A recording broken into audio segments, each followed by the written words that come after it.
For thousands of Canadians, this past year has been a flurry of activity, bringing together the necessities of life to help settle thousands of newcomers from Syria into their new homes here in Canada. It's been a massive effort, and for those newly arrived, often an epic struggle. How's it all going? Well, let's ask. In Calgary, Alberta, via Skype, Sam Nomura. He is co-founder of the Syrian Refugee Support Group. In Belleville, Ontario, via Skype, Orlando Farrow, Executive Director, Quinte Immigration Services. And here in our studio, Anna Hill, co-founder and director of the Together Project, and Yaman Semsmia, a newly arrived refugee from Syria. It's great to have you all on our program tonight. Thank you so much for joining us. I want to just start by putting up some of the numbers. This is as of December 2016. Here's the way it looks. Government-assisted refugees, nearly 20,000 in the country. Blended visa office referred refugees, nearly 4,000. Privately sponsored refugees, more than 13,000, bringing Canada's total to nearly 37,000 Syrian refugees. I want to start, Yaman, with you, because this is not an academic exercise for you. You have been through this. Yeah. Where are you from? I'm from Damascus, Syria. From Damascus? Yeah. How much family, if any, did you leave behind in coming to Canada? My whole family, my parents, my brother and sisters. They're all still there? Yeah, they are still. Do you know if they're okay? They are okay, yeah. They have not been near the fighting? No, they're, back in Damascus, it's not so much fighting, And why did you want to leave Syria? It's a difficult situation for me. I was going to be enrolled in the army, so I got out because I didn't want to do anything with that war. Yeah, and it's a tough situation to live in. How old are you?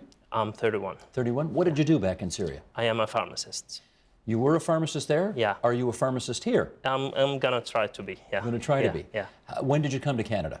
At the 20th of October. 20th of October. Yeah. How long did it take you from the time you decided you wanted to go to getting here? About 10 months or so. 10 months. Yeah. How did that 10 months go for you? I lived in Lebanon, in Beirut, and it was very difficult because you can't work in Beirut, you can work in Lebanon. So I provided myself, and it was a difficult situation, You're not married, though? I am married. You are married? Yeah, I'm here with my wife. Children? Yeah. No children. No kids yet? Yeah. Okay. All right, you haven't been here all that long, but what's the experience in Canada been like for you so far? It's perfect. This is amazing. Once I've got here, the people are very welcoming. Wherever I go, welcome to Canada, welcome to your home. This is amazing, Did that surprise you? A little bit, yes. I didn't expect to be that welcoming, I thought, it's a refugee scenario, but it wasn't. I feel like I'm in home, People helped you find a place to live? Yeah, my sponsor did, yeah, once I got here. How is it that you know English so well? I studied pharmacy in English, and my parents used to help me, study English very well, yeah. Because your English is, beautiful. Thank you so much. I guess you've been studying your whole life, eh? Since you were a child? Yeah, absolutely, yeah. Gotcha. And now that you are here and settling in, what do you want to do? First, I'm gonna try to equivalate my certificates, and after that, I'm gonna, try to practice pharmacy here, yeah, for me and my wife, because she is also a pharmacist here. She is, and what's she doing? And for now, nothing, but she's attending some English classes here to maybe get better in English, speaking, yeah. Good. We wish you well. Thank you so much. Thank you. Okay. Sam, let's get you into this. The Syrian Refugee Support Group. Tell us what you've been up to. We've been here in Calgary since, I would say, almost 16 months ago. Back in September 2015, when Calgarians started to rally together and asking themselves the questions, what can we do to help those newcomers come in here? And since that day till today, we've been just providing as much as we can in terms of help and assistance to the newcomers. Any guess as to how many of the newcomers have gone to Calgary? Approximately 3,000. That's all combined between the government and private and the BVR blended. So around that numbers. So that's a big job then. How have you done in terms of trying to resettle everybody? Actually, it might sound like a big job, but it's really not, because there's so many people here. There's so many volunteers. came together, and just like I feel like the whole city is buzzing with as much as we have a really hard time in here in Alberta, but the people just want to help. They believe that the cause is a very good cause, and they just want to do the right things, and I think they've been doing it nonstop since. Have there been any negative consequences from trying to introduce that many new refugees into Calgary all at once? I would say so, yes. I mean, some people concerned about the state of economy here in Alberta. We have a high rate of unemployment. We have our resources getting a little bit limited. We do have also a lot of people who need help as well. So some people say, or might say, you know what, might as well take care of the people we have here first before we bring somebody new. But the reality is the same people who help the homeless and the needy here are the same people who help the newcomers. I mean, this is Canada, and this is what Canada stands for. So. Sam, you heard Yamun's story, how he got here, what he's doing now that he is here. How typical, based on your knowledge of what you're going through in Alberta, how typical is his story? I would say, first of all, I'm very happy to have Yamun with us on this program. That says so much. There's a lot of talent in the Syrian community, the Syrian people, the newcomers as well. We see it all the time. Maybe Yamun is one of them, but we have a lot of beautiful stories. Just like, it's really hard to count, but Yamun is just to represent a very good segment of the newcomers. They have a lot of futures. They have a lot of potentials, and definitely, as a Syrian Canadian myself, I'm so happy for him and for his family, and hopefully he will be reunited with the rest of his family back home. Is that the plan? Yeah, absolutely. To bring the rest of the family over? Of course. Yeah, okay. Anna, let's find out about the Together Project. What's that? So the Together Project matches teams of volunteers with government-assisted refugee newcomers. And we do this because although there's been a lot of attention on the private sponsorship model, in reality, the majority of refugees who are coming to Toronto are actually government-assisted refugees. And they're selected on criteria of vulnerability. And studies have shown that social network support really improves settlement outcomes. So we want to make sure that the government-assisted refugees have the same kind of social network volunteer support that the private sponsorship groups receive from their support groups. What kind of support do they need? So they need support where the settlement caseworker leaves off. They need volunteer support to help with things like navigating the school system, receiving various kinds of social services, like applying for a learner's permit on a driver's license, navigating transit, figuring out technology, enrolling in ESL classes when there can be long wait lists. All of those types of key kind of integration services really require more support than a settlement caseworker can provide for all of the families that they're supporting. And why deal with government-assisted refugees? So the key, I think, is that government-assisted refugees are the majority worldwide, and we really need to not only export and develop this private sponsorship model here in Canada and abroad, but we also really need to engage the volunteer sector in the support of government refugees, who are in fact the majority of refugees worldwide. And there's so much volunteer willingness right now to help newcomer refugees with settlement that we need to harness that goodwill and take advantage of that, this moment in Canadian history when there is this volunteer goodwill, and develop systems and procedures to allow the same kind of social network support for the government-assisted refugees. Let me pursue that for a second, because Sure. I don't have to tell you that part of the explanation behind the last election in the United States was a tremendous amount of antipathy for immigrants and refugees, because among a group of people, and there are millions of them down south, who feel that institutions and government decision makers have taken their eye off the ball being the people who are already here and already suffering. What can you say about that?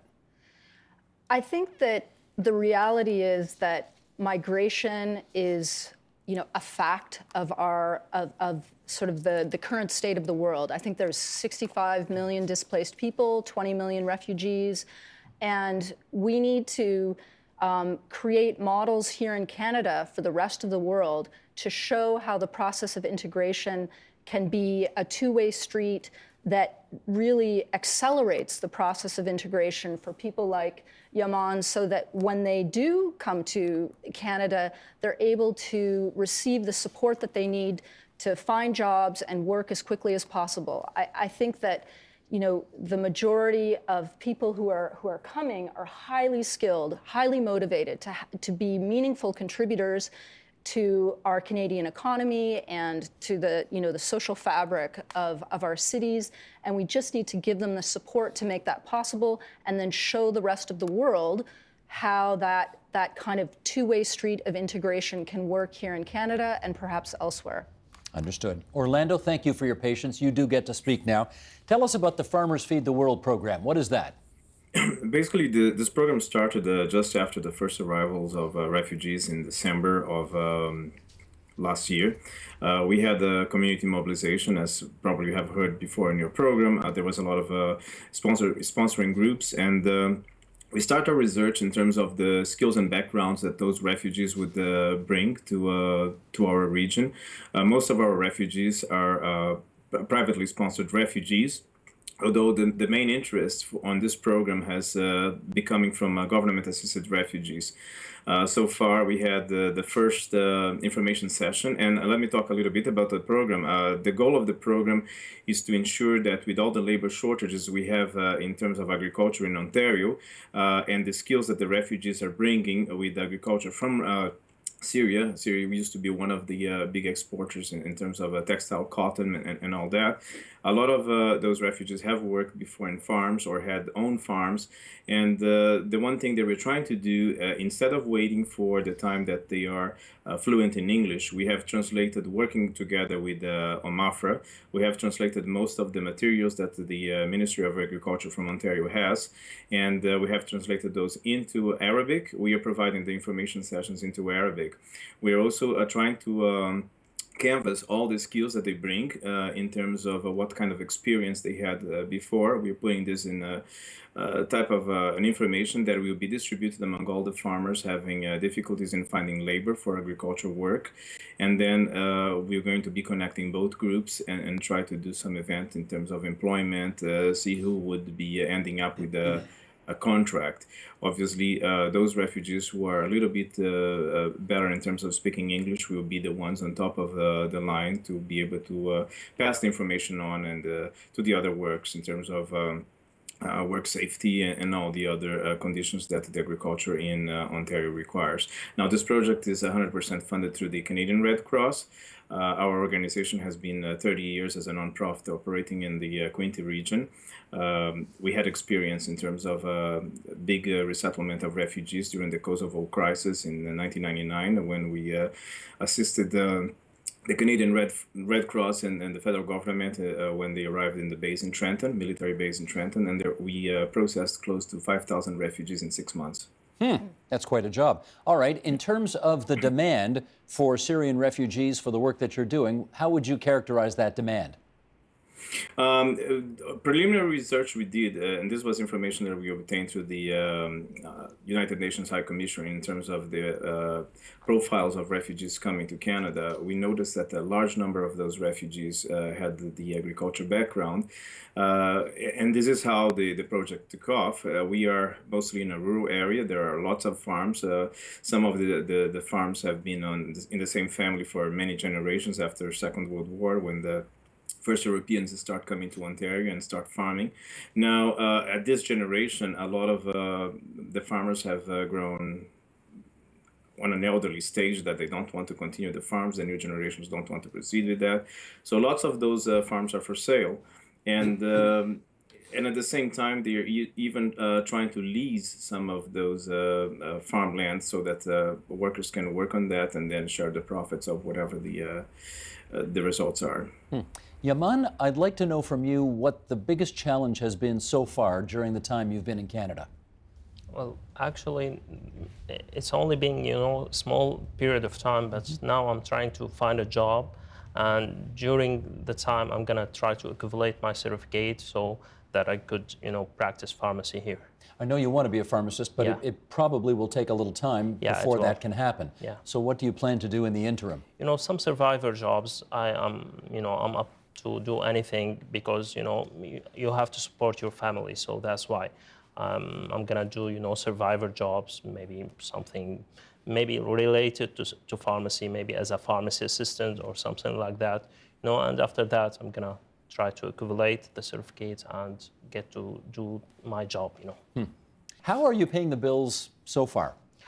I am a private sponsor, so I get my the rent, everything, maybe small payments, that the sponsor is giving me each month, and I pay for it. Yeah. Gotcha.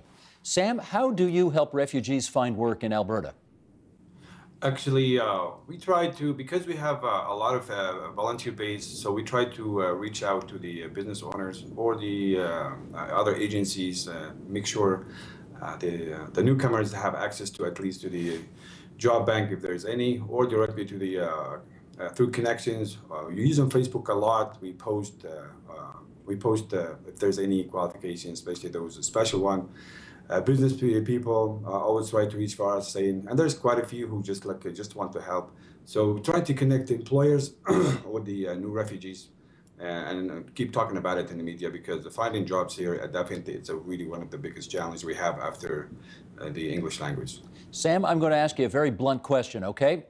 We hear there are jobs that Canadians just don't want to do. Are you finding that refugees will do these jobs where Canadians won't? Actually, refugees, just like immigrants come to this country, they will do anything because they have a plan, they have a dream, they have hope. They will do anything. Just give me a job and I get you at least 100 to do it. Anna, is that your experience? Absolutely. I think most of our refugee families need a short-term and a long-term plan in terms of pursuing employment. And our kind of biggest job is to really build our volunteer capacity so they understand kind of what milestones the refugees need to hit in order to have a realistic chance of maybe having employment after their first year. So we really need to kind of emphasize the importance of language training, that even though some refugees want to work right away, if their language isn't at a kind of employable level, they really need to focus on their ESL training at the beginning. Other issues that we come up against are that a lot of our refugee families aren't able to access the documents that provide evidence of their certification.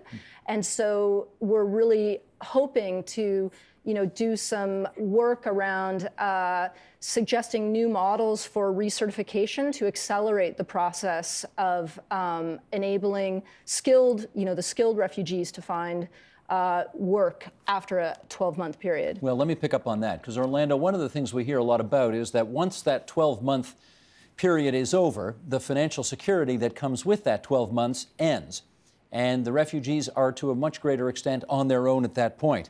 How much stress in your contact with refugees, how much stress does the end of that support after the 12 months and what they're going to do in month 13, how much stress does that represent in their lives right now? Huge amount of anxiety that we have noticed on the feedback when we were talking to most of the first refugees who attended our meeting. The uncertainty of knowing what levels of support they will have. We have to keep in mind that in terms of the sponsored refugees, some of the groups, they have settled them in leasing contracts for housing, for instance. Some of those contracts, they have budgeted and managed so that they would be having those payments up to 12 months. Of course, after the 12 months commitment is over, they will have to go to a different type of housing. Some of the, in terms of Ontario, what is paid for social services, it doesn't compare to the support they're having through the sponsoring refugee groups. So that may also be an impact. We have been doing an impact assessment. We have been talking to officials at Ontario Work and see what is the housing situation. We have also encouraged a lot of those groups who have extended family to work cooperatively in terms of renting houses that a couple of families would be able to for the temporary time at least, to be self-sustainable with the means that they're going to be receiving in terms of social services. At the same time, we are also trying to expedite the program so that they can start planning for this type of work on agriculture. Some of those workers will be on temporary basis. Agriculture sometimes it's not a full year full-time work, it's seasonal. And that's also one of the items we are trying to see how we can work from there on and mitigate this issue. Sam, I should ask you, do you have any ideas or plans on what to do about month 13 once that comes for the refugees that you're dealing with? Actually, the same thing I would say, finding the jobs, and this is a big challenge. I mean, people phone in and the panic level, it's really huge about what are we going to do on month 13th. I would like to see somehow our government bring some subsidies, like subsidized program to help employers to hire newcomers. So this way we get a job opportunity for the newcomers, plus some help for the business owners, instead of just handing them cash or give them some money. So I really hope somehow collectively as Canadian and government and volunteers and officials and non-officials to do something about finding jobs, especially here in Alberta, we have a lot of people who are hurting. Well, Anna, that does get back to the question I was asking earlier, which is if we have government subsidies to hire refugees, how about government subsidies to hire people who've been here for a long time? I mean, once again, how many special provisions do you want to put in place to help refugees, maybe at the expense of those who've been living here for generations? I mean, I would say that, you know, in month 13, none of our refugees' families want to go on Ontario Works. They all feel very strongly that they want to be contributing members of the economy.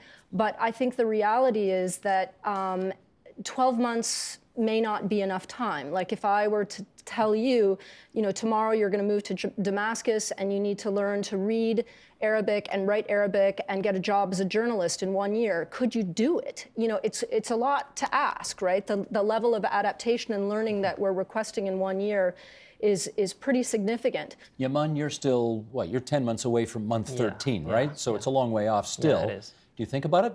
Yeah, actually I do. But, you know, from the day I arrived here till now, I got maybe 2 offers for a job. So I think I'm going to be economically stable at month 13. I don't think it will be a problem for me. What kind of jobs? Maybe small jobs like cashier or something like that, you know. But like a what, sorry? A cashier. Oh, cashier, yeah, okay. Yeah. But I think I'm still trying to find something, you know, maybe relate to my expertise as a pharmacist. So that's why I'm, you know, holding the opportunities now. But I'm certain that at month 13 I'm going to be economically stable and independent. You're certain you know what? I wouldn't bet against you. I bet you will. I bet you will. Let's play a clip here. Prime Minister Trudeau, whom you will all remember greeting the first Syrians at the airport almost exactly a year ago. He was on CBC Radio recently talking with a group of refugees that he met at Pearson Airport a year ago. Let's play a clip of that and we'll come back and chat. Sheldon, if you would. When we landed in Pearson Airport, and the very first person we shook hands was the Prime Minister. So that day, it means many things for me. First, it means we are in safe. It means that we are welcomed with utmost dignity. It means that we came to Canada, not Toronto. It means that giving us the responsibility to joining the Canadian family and trying to build this country, this great nation. Watching you and your girls walk through this airport towards me was a moment in which I understood just the kinds of things that we can do as a country and that I get to help this country do, you wouldn't have been walking on Canadian soil that night if I hadn't, said we can do this together and made it done. Prime Minister Trudeau on Metro Morning on CBC Radio. He's either a great actor or that genuinely moved him, and I don't think he's that good an actor. Having said that, Anna, let's ask a tougher question here. How would you grade the government's resettlement efforts so far? Well, I'm very proud to be living in Canada. I think that the efforts that the government is making to support new models, to explore different ways to better support Syrian resettlement here in Canada is impressive. I know that there's some efforts, from the IRCC to IRCC? Immigration, Refugee, Citizenship Canada, to support different kinds of programs that are trying to engage volunteers or looking at new models of employment, how the corporate sector can get involved in creating programs to accelerate employment.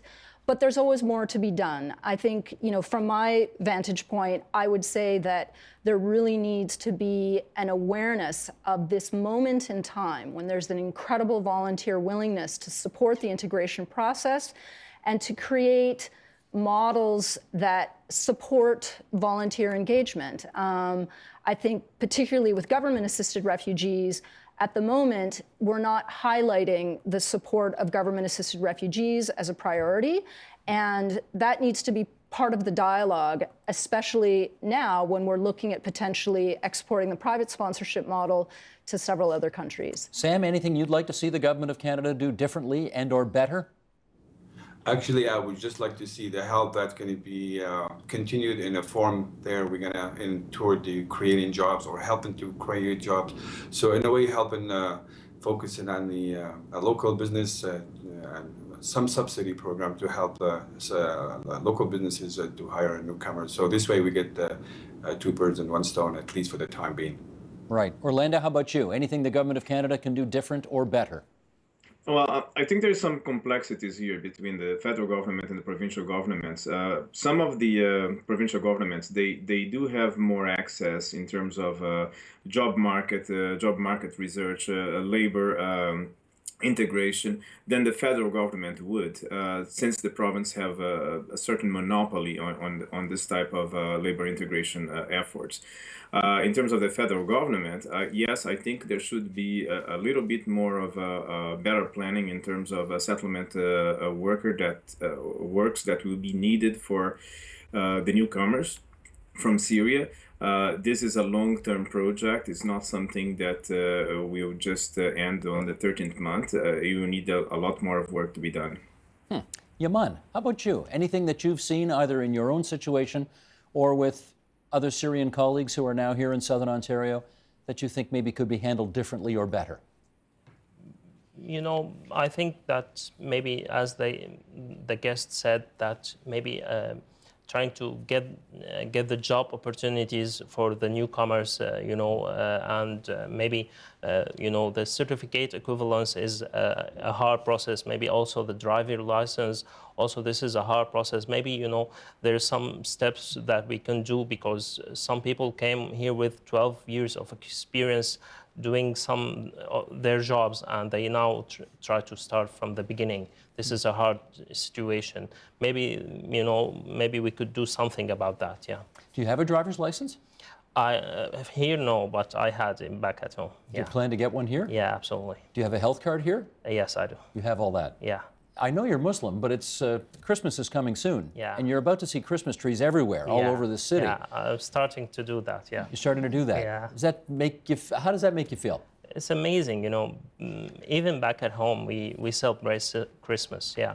And here it's amazing, We went to the Eaton Center and there was that big tree and we took pictures inside of it.